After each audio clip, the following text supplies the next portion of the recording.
Hello, everyone. My name is Hardik from LearnWeb3, and today we have Kenny from Stacks talking about the Bitcoin economy and how Bitcoin is scaling with layer 2s and smart contracts.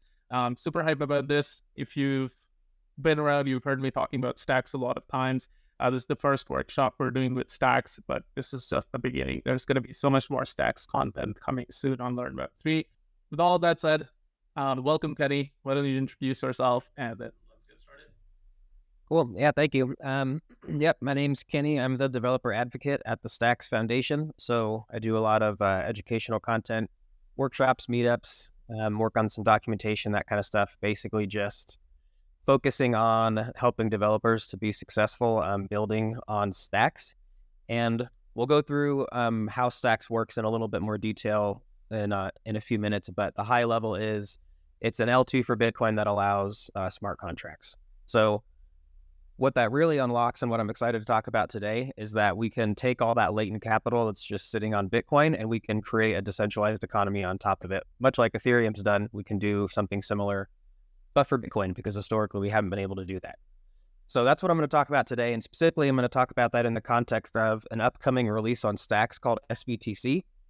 And we'll get into what that is throughout the workshop. The way it's going to work is first half is going to be this kind of little slide deck just goes a little bit into like what we're after with unlocking the Bitcoin economy, what sBTC does.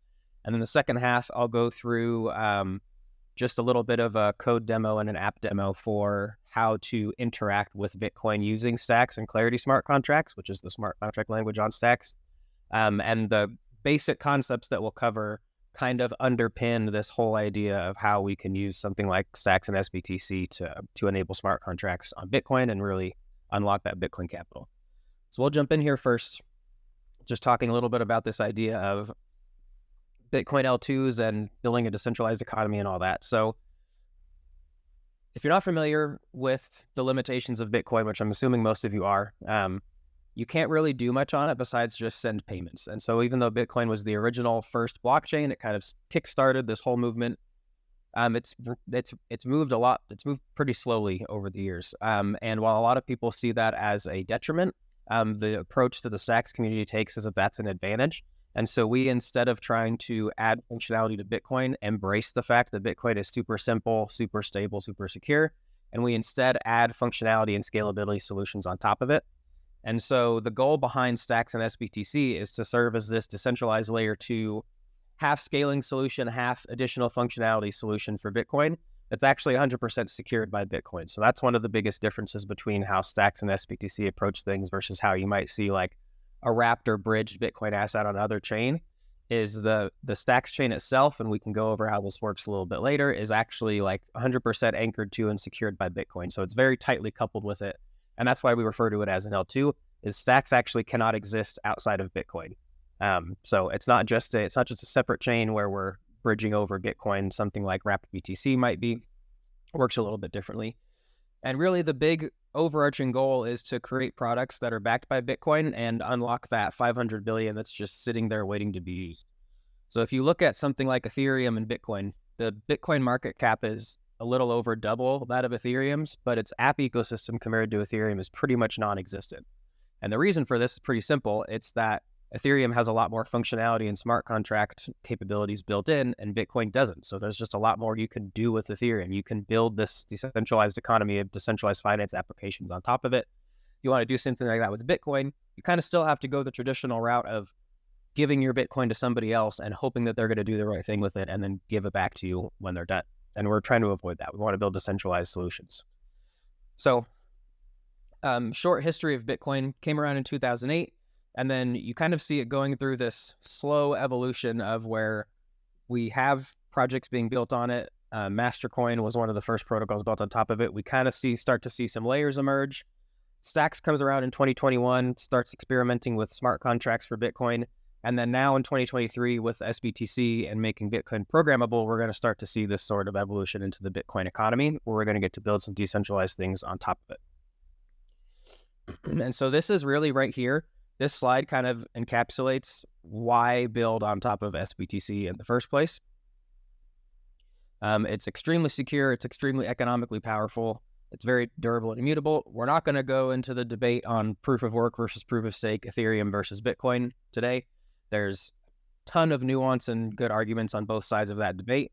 I am of the opinion that it's almost certainly going to be a multi-chain world. I highly doubt that one chain is just going to overtake the other. And so we are not currently able to build decentralized applications on Bitcoin. How can we make that happen so that we can unlock some of that capital? And these are some stats. We don't need to go through all this. I'm going to link to this deck. We're not going to go through the whole thing because I don't want to just sit here and talk at you and read slides the whole time. You can go and read this yourself, but it's a good framework for kind of how to think about this. So I'll skip some of these slides and I'll provide the link to the deck afterwards. So anybody that wants to can go look at it in more detail. But this is really what we touched on at the beginning, is there's this massive market opportunity just sitting on top of Bitcoin that's currently being built on Ethereum, but is not currently being built on Bitcoin. So how can we unlock that and get some of this uncovered and unlock some of that capital? So what does it mean to actually write smart contracts to Bitcoin? Bitcoin inherently does not have smart contract capability. It has a very limited scripting language that is, one, difficult to work with and confusing. And if you're used to languages like JavaScript, PHP, Solidity, it's not going to make any sense right away. It's a totally different programming paradigm, and really doesn't allow for like robust expressive programming. It just allows for you to create basic scripts that really just boil down to spending conditions for your Bitcoin transactions. So I want to send this Bitcoin, and under what conditions can somebody receive that Bitcoin is a little bit of an oversimplified way to think about it. So sBTC is a new digital asset coming out on the Stacks chain that makes Bitcoin fully programmable. And the reason why this is such a big deal is because sBTC is going to be the first system to do this in a really, truly decentralized way. There are existing wrapped and bridged and pegged Bitcoin solutions out there, but they are either managed by a single centralized custodian or they're managed by a small federation or multi-sig. And so how can we take the same idea of an open network that Bitcoin and Ethereum operate on, and how can we create this second layer that also operates on that same open network and in a decentralized way, so that the ultimate goal being, can we do for the economy what Bitcoin did for the money, and do that in a way that minimizes counterparty risk and minimizes trust as much as possible? And so there's a couple different ways that sBTC can do that are different than the way that other mechanisms do it. First of all, because there's no wrapping or pegging fees, and we'll get into this in the next section when we talk about the structure of Stacks itself and its consensus mechanism. But you don't have to pay a fee when you convert your Bitcoin to sBTC. No custodial fees, there's no wrapping or pegging fees. And then because Stacks has this tight connection to Bitcoin, it's much faster to work with than other solutions might be. And then because Stacks also inherits the security of Bitcoin, this sBTC asset ultimately inherits Bitcoin security itself. So it's just very tightly coupled with Bitcoin. And so let's look a little bit at how it's actually designed. So if you look at how wrapped Bitcoin solutions work right now, basically what happens is you initiate a Bitcoin transaction to send it to a wallet that is owned by either one person or a small group of people. They will then mint you a one-to-one token on the other chain. So if you deposit to wrapped BTC protocol, your funds get sent to BitGo, which I believe is managed by a multi-sig. They will mint WBTC for you on the Ethereum chain. You can do whatever you want with that WBTC on the Ethereum side. And then you can have a peg out request that will then take that amount of WBTC and convert it back to Bitcoin for you to your wallet. So at a high level, sBTC works in a very similar way. But there's a few important differences that I think make it a more Bitcoin-friendly solution for people that are interested in specifically building on Bitcoin. First of all, it's an open membership design. So it's not a closed federation. It's not a multi-sig. It's not a single custodian. There's an open membership group of signers where anybody can join and participate in signing. And that collective threshold signature wallet is what maintains the peg wallet. So if you want to convert your Bitcoin into sBTC on the Stack side, you'll deposit your Bitcoin into this threshold signature wallet, which is collectively maintained by this open network group of signers. And it's set at a threshold of 70%. So 70% of those need to sign a transaction for it to be processed correctly. But then why would they do that? Well, this is where the unique design of Stacks comes in that we'll get into, I believe, in the very next slide. But these signers are economically incentivized to process these transactions, but they can do so in a way that doesn't require just relying on wrapping and unwrapping fees or transaction fees. And then the final piece of this that's a little bit different than other systems that are basically completely disconnected from Bitcoin itself is that the way that Stacks works is that all Stacks transactions ultimately settle on Bitcoin. And so with the upcoming release of sBTC, the design works a little bit differently right now, but this is how it'll work later this year / early next year. All Stacks blocks will have 100% finality with Bitcoin blocks, meaning that you will not be able to fork or reorg the Stacks chain without also forking or reorging the Bitcoin chain, which is nearly impossible. And so because of the way that Stacks is connected to Bitcoin, we inherit that security from it. So those are some of the key differences between other solutions and sBTC. So why does Stacks enable sBTC? There's a couple of different ways this happens. So first is the proof of transfer, which is the consensus mechanism on Stacks. So at a high level, you can think of proof of transfer as one level up from proof of work. So proof of work, you take one resource, which in this case is energy, you spend that for a chance to mine Bitcoin. The more energy you spend, the more likely you are to mine Bitcoin. Doesn't guarantee it, but the more resources you spend, the more likely you are to be able to mine the next Bitcoin block. What proof of transfer does is it acts as another layer on top of that, where Stacks miners will spend Bitcoin in order for a chance to mine new Stacks. So miners will spend Bitcoin. That will place them in a weighted verifiable random function. So the more Bitcoin you spend, the more likely you are to mine the next Stacks block. But again, it's not guaranteed. And then just like in Bitcoin, there's a leader election process, a Nakamoto-style consensus, and so the elected leader will mine the next Stacks block and be given the mining reward for the Stacks block. But where does that Bitcoin go when the miners spend it? So that's kind of one of the key components that makes this whole system work well, is that Bitcoin will get sent to a group of participants in the ecosystem called stackers. And stackers are people that will lock their Stacks tokens up in the network in exchange for this Bitcoin reward. So they're not staking. They don't have any impact on transaction validation or consensus or anything like that. All they're doing is locking their Stacks tokens in the network. And as a result of that, they get distributed this Bitcoin reward. So anybody can become a stacker and stack their Stacks tokens and be given a reward of, I think it's about 9% of a Bitcoin yield. And that's real Bitcoin yield. It's not a synthetic token. It's actual Bitcoin that you're getting when you stack your Stacks tokens. And so when sBTC is released, those stackers will have a secondary role where they will serve as this decentralized open network group of signers for this threshold signature wallet for sBTC. So the economic incentive here to be an sBTC signer is that when you sign transactions, sign and validate valid transactions, you get sent this Bitcoin reward. If you don't sign and validate those transactions, you do not get that Bitcoin reward. And so you're economically incentivized to faithfully process those transactions. And then finally, the clarity is the smart contract language on Stacks.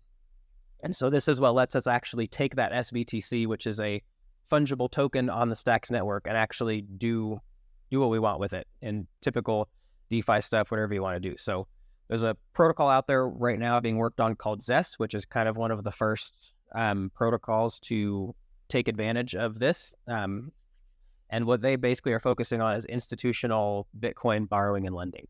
And so when somebody wants to use the Zest protocol, they will take their Bitcoin, they will deposit it, convert it into sBTC, and then the Zest protocol will take that sBTC and create these decentralized lending and borrowing pools and send the return back to the original Bitcoin depositor in the form of sBTC, and then they're able to redeem that for Bitcoin whenever they want.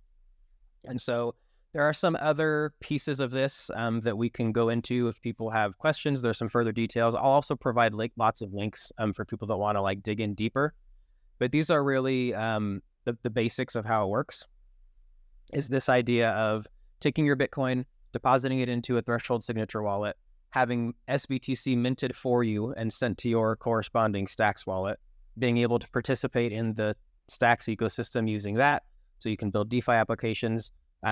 Basically think of anything that you can do on Ethereum, you can do on Stacks with Clarity as well. And then when you're ready, you pull that sBTC back out into Bitcoin, and it's always redeemable one-to-one. So there are, again, some additional details for like peg safety, failure mechanisms. There's a recovery mode built into the chain itself. So we can talk about that, but that's the high level basics of how it works. And the backbone of how this whole system works is that Clarity smart contracts have a couple built-in functions that allow them to read directly from the Bitcoin chain state. So since Stacks blocks are mined in lockstep with Bitcoin blocks, you have access to the data of every Bitcoin block right within Clarity itself. And so this means that we can read from the Bitcoin chain and take action based on it right within our Clarity smart contracts. So one of the core pieces of the sBTC protocol are the Clarity smart contracts that enable it.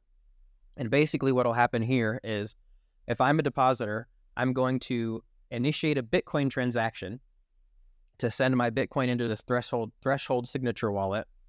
And as part of that transaction, I also send in my Stacks address into a field in Bitcoin transactions called op_return, which basically allows you to pass a small amount of arbitrary data into the Bitcoin transaction. And then what will happen is the sBTC protocol will detect that transaction. It will trigger a Clarity smart contract to read how much Bitcoin was deposited, read the Stacks address passed in via that op_return code, and automatically mint the corresponding amount of sBTC to that address. And so that simplified version of what happens is the backbone of how sBTC is built, and will end up being the backbone of how Bitcoin DeFi applications are built on Bitcoin. And so what we're going to do now is jump into a little mini demo where we can kind of check out and see a simplified version of how we can actually do this. So I'm going to switch over to this screen right here. And so this is just a super simple demo application that I've built to kind of see how this works. So this basically happens in 3 steps.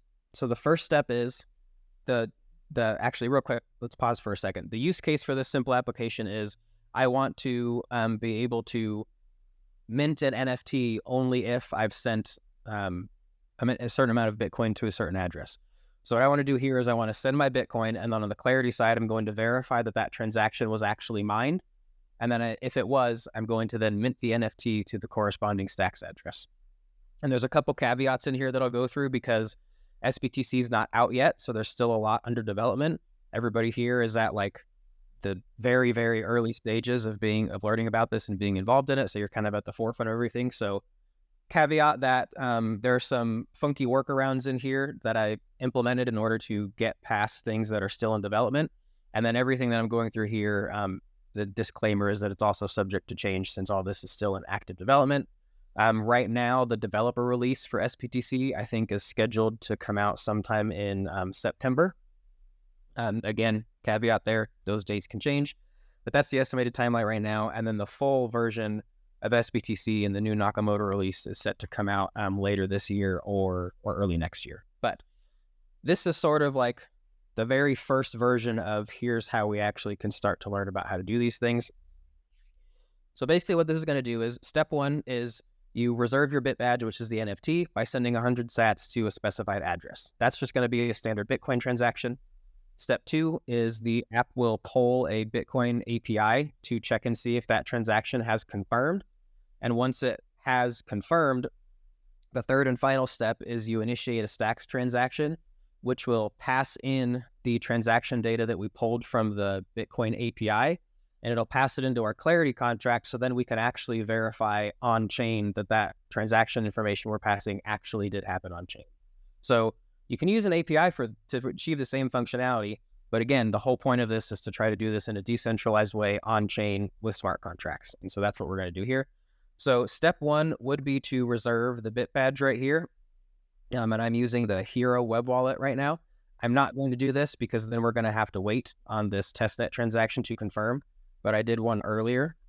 And so I'll pull that transaction up here. It's already confirmed. So I'm going to copy that ID.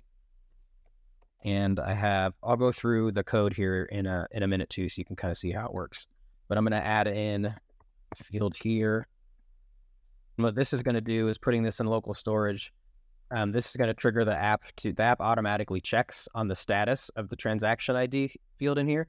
So basically what would happen is when I hit that reserve your NFT or reserve your bit badge button, and I actually complete that Bitcoin transaction, That's then going to pass me a transaction ID, and I'm using an API to pull the status of that. And then when that comes back as confirmed, so there would be a step 2 right here that would say waiting for transaction to be confirmed, and that would pull this API for this transaction every 10 seconds. Once it comes back as confirmed, then I get a bunch more information from that Bitcoin Block Explorer API that we're going to need to pass into Clarity to verify our transaction. So then the third step would be go here to mint. This is now a Stacks transaction, so I'm using the same wallet. The Hero wallet allows for both Bitcoin and Stacks transactions. And so this is our actual mint function. Again, I'll go over all the code here next, but I just want to get this process started so we can kind of see it. We can see all the data I'm passing in here. So this recipient, this is my Stacks address that's associated to the Bitcoin address that I'm using too. This is the block height. This is the raw transaction hex. This is the block header, and this is what's called a Merkle proof. And so we're pulling all of this data from the Bitcoin API, and then we're verifying it using the Clarity smart contract. I'm going to go ahead and confirm this one. And then just so you can see kind of how the UI looks for the Hero wallet. I have this account 1 here on testnet, and you can see I have Bitcoin and Stacks right here. So if I were to go to receive, then I've got a Bitcoin address and a Stacks address. So I use this Bitcoin address to send that original transaction, and I'm using this Stacks address to have the NFT minted to me. And these are both connected right here within the Hero wallet. So while we wait for that, let's go ahead and run through code. This is just a very basic Next app. Everything here is in this one page.js file. I also do have a link to the GitHub repo that I'll provide, so you can go ahead and take a look at this for yourself too. So we won't go over any of the boilerplate stuff. A lot of this is just basic React. We're pulling in some packages from Stacks.js, which is a JavaScript library we can use to interact with the Stacks chain and with smart contracts. We're also pulling in another Bitcoin JS library here, and I'll go over what we're doing with that in a second. But so I'll go over the main pieces of this. The first is that check that I went over to say, okay, what's the status of this transaction? So I just have a use effect here that's set to run every 10 seconds, and it will get the transaction ID from local storage. If it doesn't exist, it'll just bail and it'll start over in the next 10 seconds later. But if it does exist, what it's going to do is it's going to get the status of that transaction. And then if it's confirmed, it's going to go get a few other details.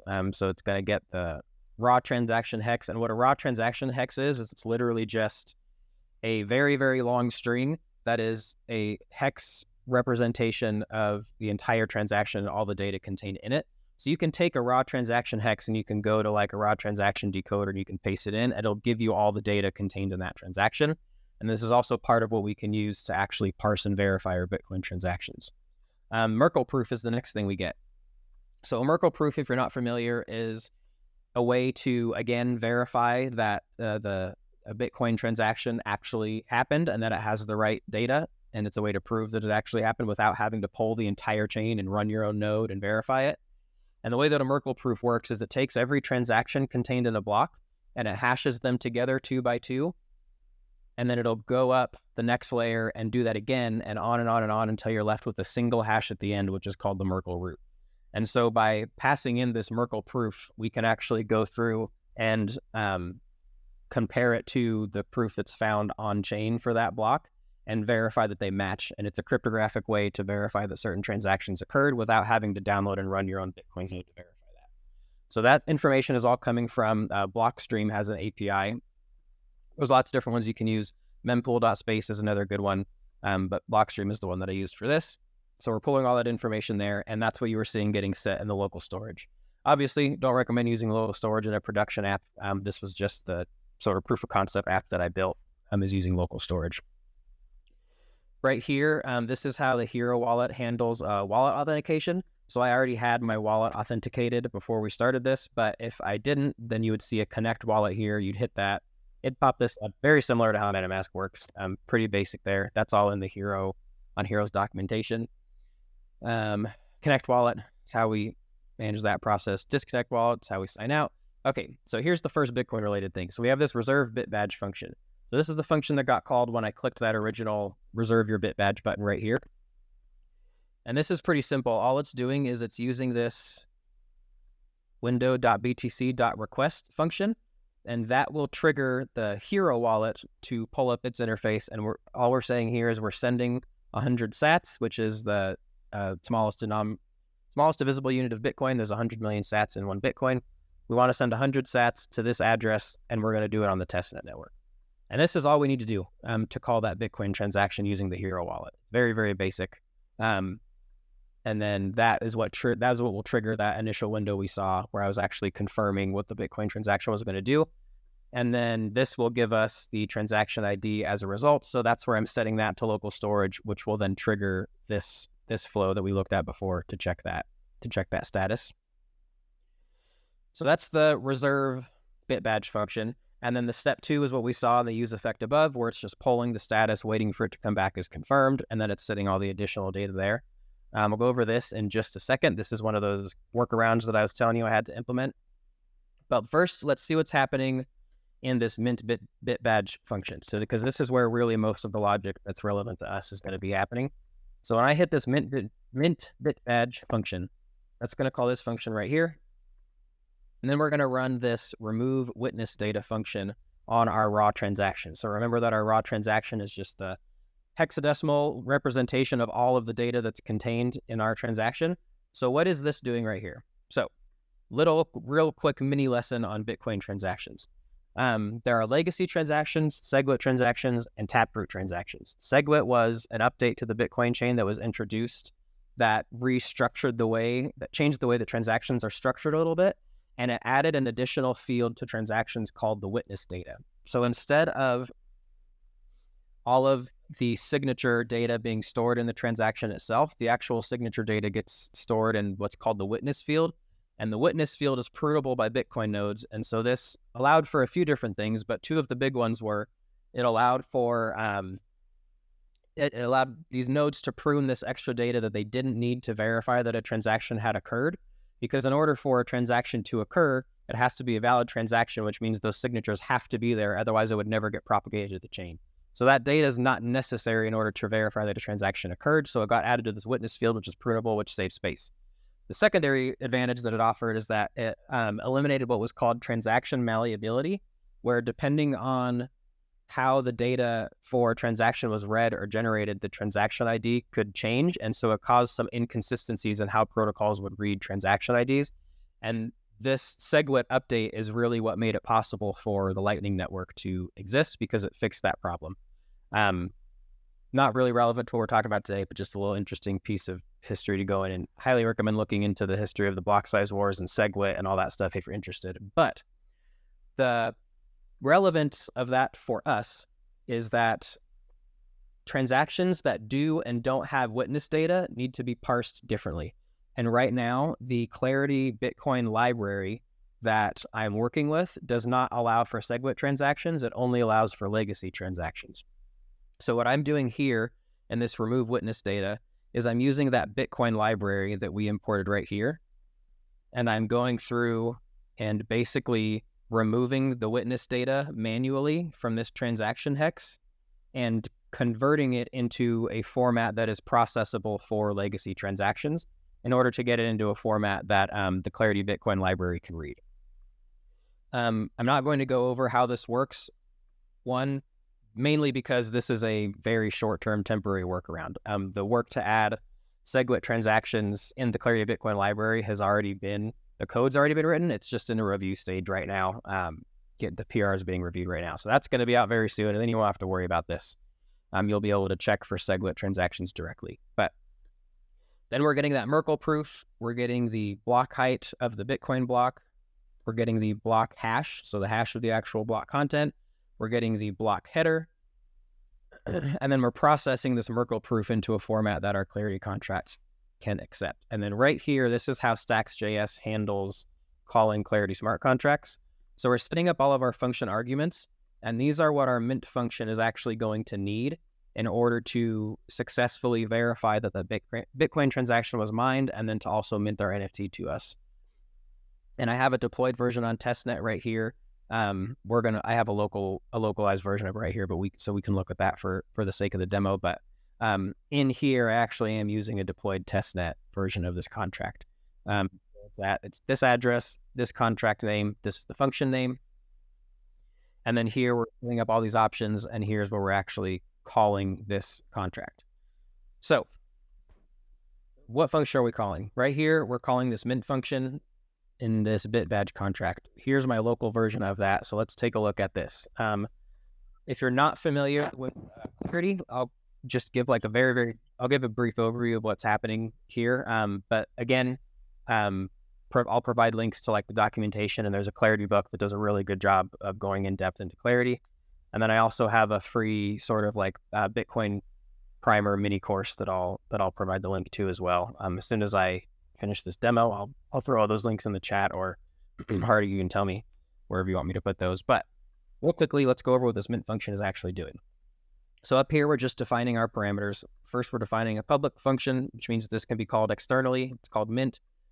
And it's going to take in all those parameters that we looked at. Our recipient, which is a principal, which is the technical term for an address in Stacks. We're taking a buffer, this is our raw transaction hex. This is our block header, another buffer. And then our proof is stored in the form of a tuple, which you can think of like an object. And it's going to have our transaction index. So this is the position in the block that the transaction actually lives at.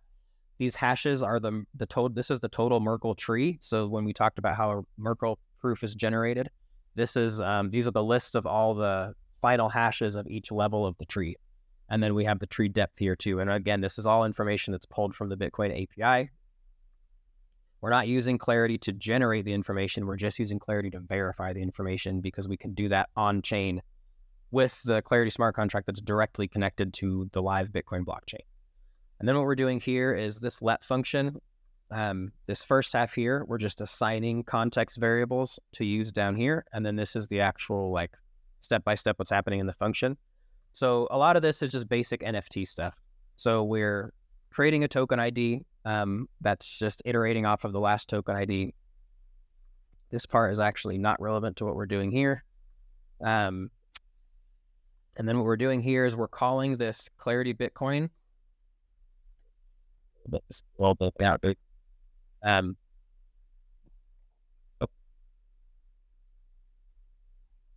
Here we're setting this transaction was mined variable to the result of this call. We're calling this Clarity Bitcoin was transaction mined here to that. And then what we're doing is, again, this is just a basic security check. We're just checking to see that the person sending this transaction is the same as the contract owner. Otherwise we throw an error. But then this right here, this line is really what is doing the heavy lifting of this function. So all we're doing here is checking to see that this value is true. And if it is not, then we're returning an error and saying that the transaction was not mined, and we will never make it to the mint function right here. If this transaction was mined, then we can go ahead and mint. So if we go take a look at this library and this was transaction mined compact function, we're looking at this one right here. And this is a community maintained library to make it a lot easier to interact with the Bitcoin chain with Clarity. There's a lot of like data process, like low level data processing that has to happen to verify this successfully. And so this library abstracts a lot of that away. But we're passing in all of that information here for the block and the transaction. We're looking at the block header, and then we're calling this was transaction mined internal function with that information.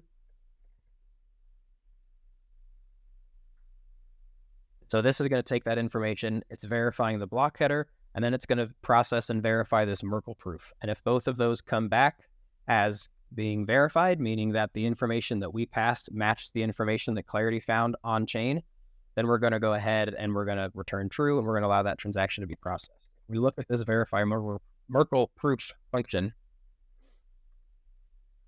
There's a lot going on right here to process this Merkle proof. So this is all the work that I'm talking about the library actually processes. But ultimately, what this comes down to is after we go through a bunch of internal private functions, we will get to this get Bitcoin header hash function.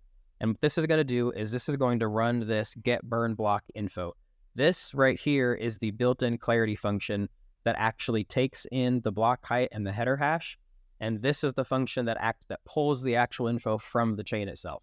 So this function is built into Clarity, and because of Clarity's connection to Bitcoin, this is allowing us to actually read the data from the chain itself using this header hash and block height functionality.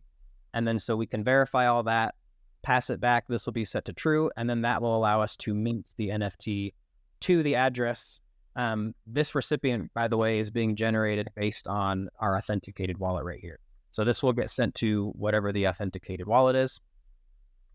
And this is still pending. I ran it yesterday or early this morning and it worked, but it's still pending right now. I'm not going to necessarily wait for that to finish before move on, but that's the basics. So I mentioned there were going to be a couple caveats. One we saw is the remove witness data, but there's another important one that I'm wondering if anybody here noticed. What are we actually doing when we verify this transaction here? We are passing in transaction data, but remember that smart contracts are publicly accessible and anybody can call this. You don't have to be using this front end in order to call this function. We can go to the Stacks Explorer, find this deployed function, and call this mint function with whatever data we want, which means that if we pass in what is just a valid Bitcoin transaction here that actually happened, it doesn't really matter what happened in the transaction itself, the details, it just matters that the transaction itself happened. This is going to return true, which means that there's a massive security hole in the way that this is structured right now. Because I could go in and call the smart contract, passing in all this information that I want. I can pass in my own Stacks address here, and I can find some random legitimate Bitcoin transaction, pass that in here, and that's going to come back as true because the transaction was mined. And so I'm going to be able to mint that. So what needs to happen here is that there needs to be an additional step right here that one verifies that the transaction happened, and if it did, great, we can move on to the next step. But the next step is where we actually need to parse the data out of that transaction and make sure that the person that we think sent the Bitcoin sent the right amount to the right person, and then rather than getting the recipient from the front end, we get it from that op return code that we were talking about earlier. So every piece of data we need is generated within that Bitcoin transaction itself, and we can verify all that here. And this is the second big piece that's currently in the works right now, is basically what will end up happening. And this is content that I'm working on right now as we speak, is rather than doing this like super simple, just send Bitcoin transaction that we had here for reserving the bit badge, what we'll do instead is we'll convert this to what's called a partially spent Bitcoin transaction. And that allows us to construct a completely custom transaction from the ground up, where we can pass in that op return data. And that's an API that is currently being integrated into the Hero wallet, that I'm working on getting integrated into this application itself, and then also that Bitcoin primer course that I mentioned before. But then what will happen when we do that is we'll have this, was transaction mined function still, but we'll have an additional step here that will use this parse transaction function.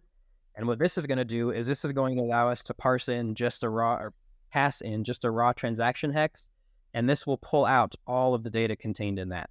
So when we pass in our Stacks address into that op return, that's going to show up in these parse transaction outputs. We can pull that out, pass it here, and mint it to that recipient automatically. And as part of that, we can also check, did the Bitcoin address associated with this recipient send 100 sats to this address? And if all those things are true, then we mint it. And if any of those things aren't true, it means that the transaction we were expecting to allow the mint didn't actually happen. So the two big things that are in the works right now are the supporting the SegWit transactions and adding in this partially spent Bitcoin transaction capability so that we can parse out some of this more detailed data. So those are kind of two of my top priorities right now, are to get those things integrated into this sample app, and then also this Bitcoin primer course I'm working on in the documentation. But that's the end of the presentation part of it. So we can go ahead and go into questions. I can paste in all those links I was talking about. Hardik, should I stop sharing the screen now, or will that screw up the recording or anything? We can keep it like that. It's fine. So yeah, we have a bunch of questions at varying levels of the presentation. So we can go over them. So first question first, somebody's asking, I don't know exactly what this is, but somebody's asking, what do you think about drive chain? And I'm guessing related to Stacks. Yeah, so I am only familiar with drive chains at a very basic level. And I think the idea is interesting. I just haven't seen any actual implementation of it yet. So I'm kind of holding off opinion until I look more into it and see some actual implementation. I think the idea is super cool, but cool ideas don't mean much until there's actual implementation and we can see like working examples of stuff.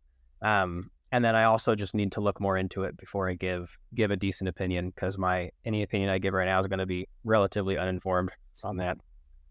For those of us here who don't know what drive chain is, could you do a quick like TLDR definition? Yeah. So the again, caveat, I haven't looked a ton into this, so take what I'm saying with a grain of salt. But the basic idea behind drive chains is it's a new Bitcoin improvement proposal. I think it's either BIP 300 or BIP 301. So you can go check that out if you want. But the idea is to solve the same problem that Stacks is seeking to solve, of adding additional programmability on top of Bitcoin. But you do it in what can kind of be thought of as like a sub chain or a side chain. But it's the same concept as what Stacks does. It's just a separate chain that's connected back to Bitcoin, and you can bridge your Bitcoin over to it. Do whatever you want on a drive chain. Like, the idea behind drive chains is that you can kind of create your own drive chain for whatever specific purpose you want, and then you can bridge the Bitcoin back to that. That's really the only information that I know, and even that may be wrong. So I would encourage people to go look at BIP 300 and BIP 301 and drive chains, and Paul Stork is the main guy behind it. If you want to look into that more. Perfect. Another question that says, do I need to run a node to join that? And if I remember correctly, this was specifically when we were talking about the Open Signers Federation. So okay, yeah. How do you join that?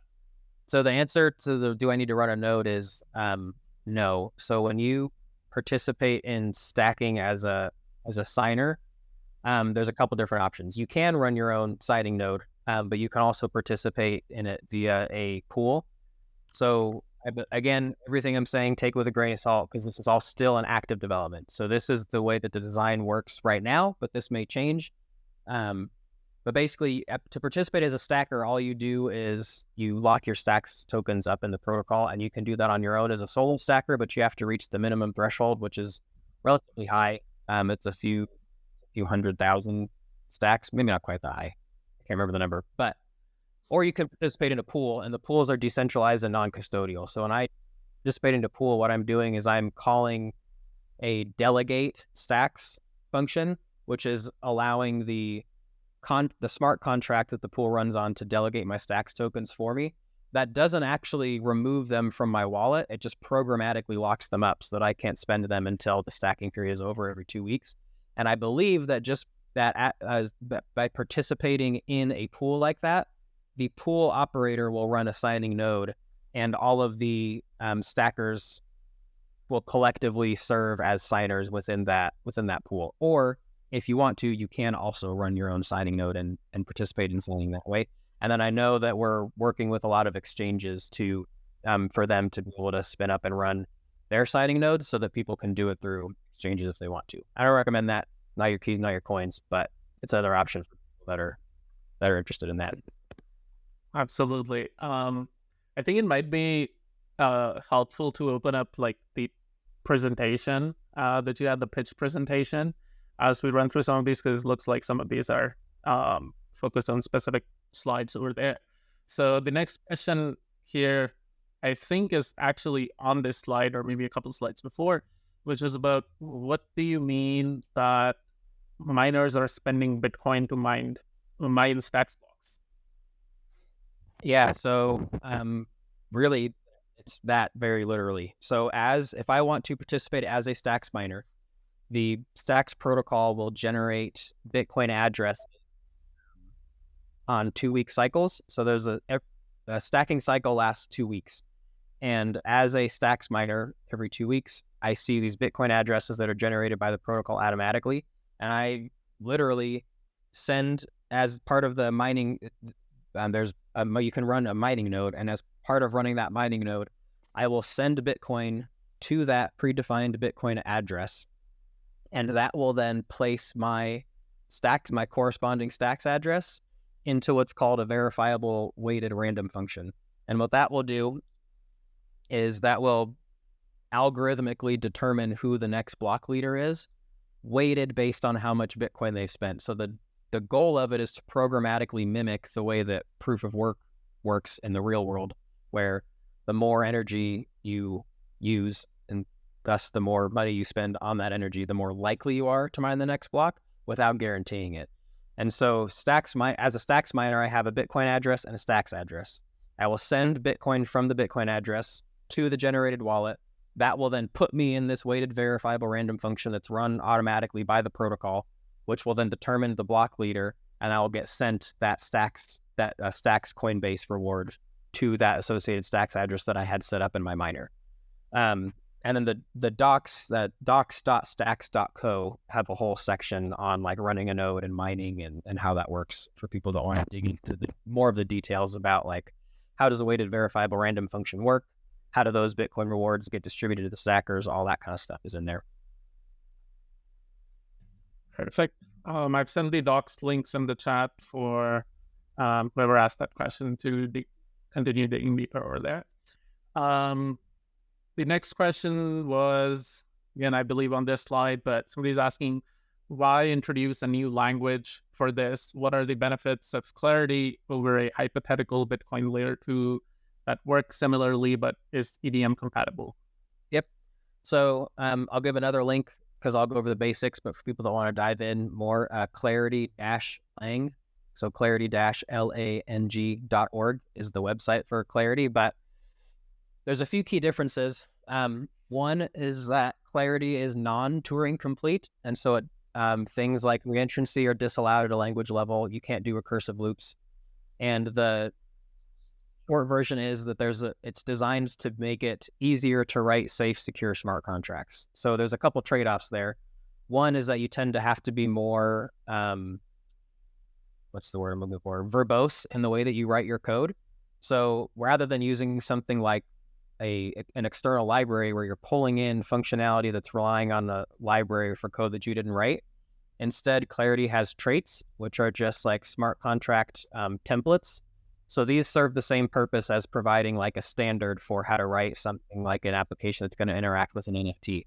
You have this standardized trait, which is a template that your contract has to fit, and it has to do certain things so that front ends know how to work with it. But you still have to write all that code out yourself to actually process the like NFT and fungible token stuff. The difference there is that functions for working with NFTs and fungible tokens are built directly into Clarity. So you don't have to like write a custom function to mint an NFT or transfer a fungible token. That's built into Clarity itself rather than using an external library. And then, wrapped up in that non-Turing completeness, that the big trade-off there is that you have to think about the way that you program smart contracts a little bit differently. So rather than being able to like loop through an undefined set of data, you have to loop through a defined set of data. So you have to know how long a loop is going to be before you can loop through it. And from what I've seen for developers that do both Solidity and Clarity or have like switched over from one to the other, it takes a little bit of a different way of thinking, but it avoids a lot of the common pitfalls that we've seen from Solidity smart contracts. And so that's the reason behind it, is how can we take some of these lessons that we've learned from Solidity smart contract vulnerabilities and how can we eliminate them at a language level so that we can make it easier for developers coming in to write safe, secure smart contracts is the goal behind it. Makes sense. The other next questions, I don't know if it's kind of for me, but thanks for asking, why hasn't LearnWeb3 been focusing more on stacks? And the answer to that is we're working with Kenny, and there will be a lot more stacks content. There's a couple of minis out there right now, but there will be a lot more stacks content that we're working on getting out. It's just some of the things like sBTC we talked about today are under active development. So I'll take a little bit of the heat and pressure off you for that. It's not all Hardik's fault. A lot of it is because of what he just said. Adding some of the content has been slower than I would like personally, just because a lot of this sBTC stuff is still in development, and I don't want to release content prematurely and then have people learning something that might then change after the first release is up. So we're getting towards the finish line of the developer release, and then once that starts to happen, yeah, there'll be a lot more Stacks and Bitcoin stuff coming to LearnWeb3. Doggy just asked the follow-up question. That's all that he said. Can you dumb down what the courses will be about for me? Yeah, so the way that we're thinking about it right now is kind of how, so let me back up a little bit. I just released a little bit ago a free mini course called the Bitcoin Primer, and that's at bitcoinprimer.dev.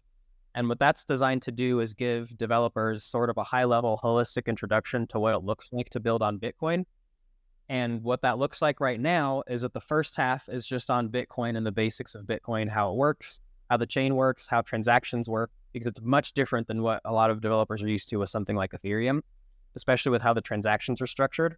And then as kind of a middle ground, we get to, okay, because of how Bitcoin works and how the scripting language works, there's a lot of stuff that we can't do. So then we kind of shift into, okay, now how do we use L2s like Stacks in order to bring some of that more robust, expressive smart contract functionality to Bitcoin? But we're building on that foundation that we got in the first part of how does Bitcoin actually work?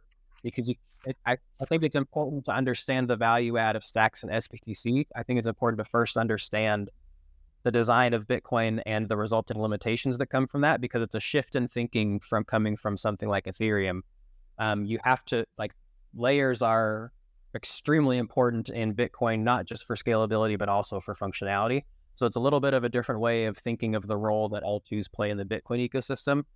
Then to transfer over to the content that we're going to be making for LearnWeb3 is going to follow a similar trajectory where we're going to go through Bitcoin first and how that works.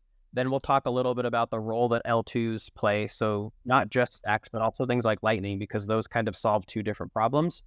And then we'll go into Stacks and Clarity and focus on that. And then finally, when the developer release of sBTC comes out, that'll be the last module is, okay, now how do we put together these ideas we learned from Bitcoin and Stacks and combine them using sBTC to make these like robust Bitcoin DeFi sort of apps. Perfect. Great timing because couldn't start with it. Go take it somewhere. But we just answered the question for timing there. Cool. Next question is from Ace. He asks, does each Bitcoin address map one-to-one to a Stacks address?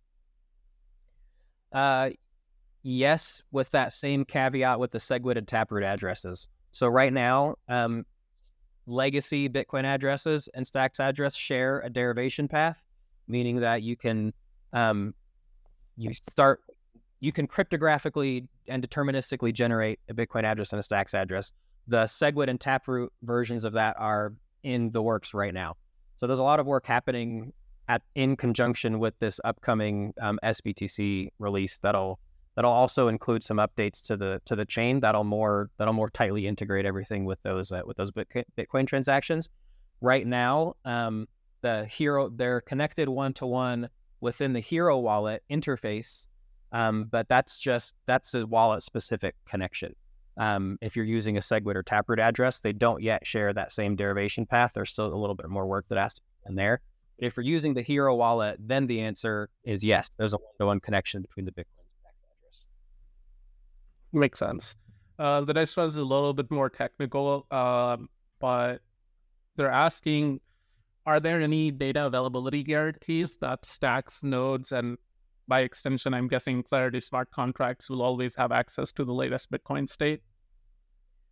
As far as having access to it, yes, because I'm not going to be able to answer the super technical method of how this happens, but you should be able to find some good information in the docs, and then also the SIPs are another really good place to look, and those are linked to in the docs. But the way that the Stacks chain actually runs is that every Stacks block, by definition, in order to be considered valid, has to be connected to a Bitcoin block and read it from that. And the way that it does that is the same op return method. So you hash all the Stacks transactions and pass that hash to the op return data of the Bitcoin chain. But as part of that, every Stacks block also has to include a Bitcoin block header, which contains all this information that we're talking about. Otherwise, it's just not even considered a valid Stacks block. So to dig into more of the details of like mechanically how that actually happens, I'm not going to be able to answer that question just because I'm not a core engineer. But that information should be in the docs. There's a specific chapter on SIPs. And if you go look at the SIPs, there's a lot of detailed information on like the actual design of the chain itself and how those blocks operate. And then there are some chain updates coming along with sBTC called the Nakamoto release that will change some of this to more tightly integrate it with Bitcoin. But the short version of the answer is that Bitcoin data has to be available in order for it to even be considered a valid Stacks block. Makes sense. Perfect. So yeah, go look in the docs for a more detailed answer technically how that works. But I'm pretty sure they've thought about that problem. Cool. A couple of questions that kind of follow that are basically the same. So I'm just going to combine them together. Basically, people are saying that clarity looks a little bit hard to read. I'm guessing part of it is because people are new to functional programming paradigms. And the more expanded question on that is, and this was asked during the time I think you were showing the front-end React code, is some of the data transfer from like doing a transaction on Bitcoin and then doing a transaction on Stacks. Some of this stuff feels pretty complicated. There needs to be some abstractions around it because it looks like a coin-specific knowledge is needed to do things on Stacks. So I guess it's more of a comment than a question, actually. I don't know. I guess just if you have any thoughts on that and the choice of functional programming. Yeah, so I'll address both. The first one with clarity being hard to read. So I'll give you my very, very brief. My background is mainly in JavaScript, and then I started with Solidity before I moved into the Stacks ecosystem. And the short version is, yes, it is for a little while. And then as soon as you get used to it, it's really, really nice because once you get used to the way that the parentheses are structured and how to like do your code spacing and you get the VS Code extension and you start to work with it a little bit, it's very, very linear in the way that the code is structured. And so it's really easy to just walk through. There is nothing happening in your smart contract that is not directly written in a line in the code. So once you get used to the difference in the structure, then it actually is really, really nice and refreshingly simple to work with. Because that verboseness, whatever the right word there is, that's that trade-off where you have to write more code. It really comes in handy when you're thinking through how to structure your smart contract and when you're reading a smart contract, because you're literally able to read through every single line of what anything is doing. There's nothing abstracted away in like a library or a low-level function that you're not sure what it does or anything like that. Everything that's happening in your smart contract is happening right there, line by line in the smart contract. So there is a learning curve. I'm not going to deny that. Like when I switched to it, I had only ever worked with like object-oriented style languages like JavaScript and some Solidity. Definitely not an expert in Solidity, but I worked with it some. But there is a learning curve, and basically my answer to that is yes, there's a learning curve, but it's worth it because it's really nice to work with once you get used to it. Then for the second part about a lot of this stuff being complicated, I am 100% with you on that. I am not denying that at all. This, like getting some of this stuff to work together. What you're looking at now, this sample app, is some of the first attempts we've ever had at like tightly coupling these two. So an additional part of all of this sBTC development is building an sBTC SDK, which does exactly what you're talking about, and it abstracts a lot of this stuff away. One of the roles that I play as developer advocate is to serve as a go-between the core engineers building this stuff and the developers that are going to be using it. And one of the things that I've been pushing over and over and over again is it needs to be as easy to work with Bitcoin and sBTC as it is with Ethereum with something like Web3 or ethers.js, where it's literally just a line of JavaScript in order to do some of this stuff. And so what you're looking at now is very, very early versions of this stuff. It's still relatively low level. These abstractions will be built out as more developers start to use it, as more of the core stuff gets finalized and pushed, we have SDKs in the works that will abstract away a lot of this complicated stuff. So a lot of the stuff that I went through right now, ideally when this is released, will actually mainly be taken care of by libraries for you. And that'll require a combination of improvements to the Clarity library that I showed you, but also improvements to like the Stacks.js and Wallet APIs, where they're providing additional functionality that abstracts some of this stuff away. Because what I would like to see is there's a simple function that takes in the Bitcoin address you want to send to, the amount of Bitcoin, and the Stacks address that you want stuff to happen to on the other side. And you can just pass that in a single JavaScript function, and all the other stuff that we talked about gets handled behind the scenes. And maybe there's one additional step where you have to pass that same information to a Clarity smart contract, but all that parsing that we did of getting out like the transaction hash and the raw transaction hash and the block header and the Merkle proof and all these different things that we had to manually pull out and process in JavaScript. What I'm pushing for is for Hero, who's a developer tooling company that makes the wallet and the Stacks.js package, is for them to integrate Stacks.js functions that are built in that we can just use to pass in that information. So that is known, heard, and actively being worked on, but definitely agree with you that it's an issue that needs to be resolved. Perfect. Yeah. And just to add on to that, actually, it's kind of like I think the demo today is talking about sBTC, right? And sBTC is, as mentioned, under active development, very new, very cool functionalities possible with accessing like Bitcoin state directly from Stacks. So I think, if you're coming from Ethereum world, there's a lot of stuff that Ethers.js or Web3.js or whatever already abstracts away for you that is still happening in the background. And I think the demo today is being done at a point where, people meme about like we're still early, but we're actually very early when it comes to this demo where those libraries are still being built, as Kenny said. And read the functional programming point, I share a similar background as Kenny, I guess, where I had background in quote unquote regular, or I guess OOP languages before I ever did functional programming for the first time, which was sometime during my university degree. And it is a learning curve, but I find that knowledge of functional programming coming in handy more often than you think.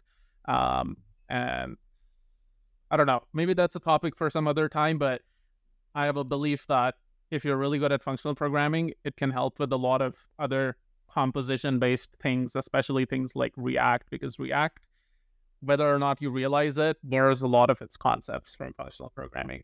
But that's a different conversation entirely.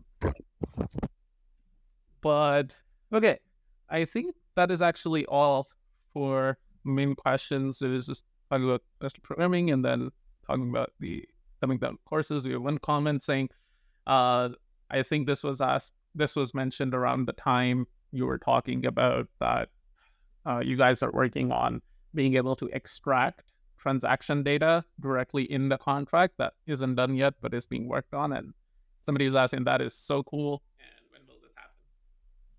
So the library that I showed does that now with legacy transactions. And that is, let me switch back to the code. That's actually in this parse transaction function right here. So this contract that I have stored locally, all I did, I just copied this from a deployed version of this library, and I can add that link to. I mentioned a bunch of links. Do you want me to just paste those in the chat, or do you want me to send those to you afterwards so that you can share them in a better, permanent way? Let's paste those in the chat, and I'll add it to the YouTube video as well. I already sent the links for docs, claritylang.org, and bitcoinprimer.dev. Okay, cool. So yeah, there's two more that I'll add there. One of them is this library, but you can do that with standard transactions now. The work that's being done is to add it to SegWit transactions, which admittedly, since that's what the Hero wallet uses, is necessary. But that work has already been pushed as a PR. It's just currently in review. So, the short answer is soon, TM. But that's what the work's already in progress. So that should be happening pretty soon. And then I also know a lot of development effort right now is going into making this library more user friendly, because it's you kind of have to dig in to the code and figure out what it's doing to figure out how to use it. On top of that, you also need relatively in-depth knowledge of how Bitcoin blocks and transactions are structured. And so this is where we also get into stuff like that, because this stuff will get easier to use over the coming weeks and months. But let me pull up the link to that library real quick.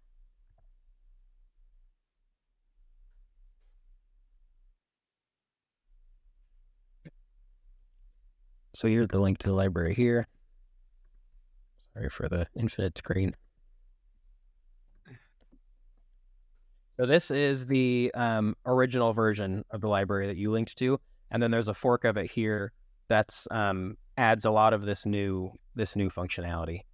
But that was the original version, that link that you put, and now there's this new version. But yeah, so that's that link, and then the only other thing I'll add, if there are no questions, is we're running this competition right now.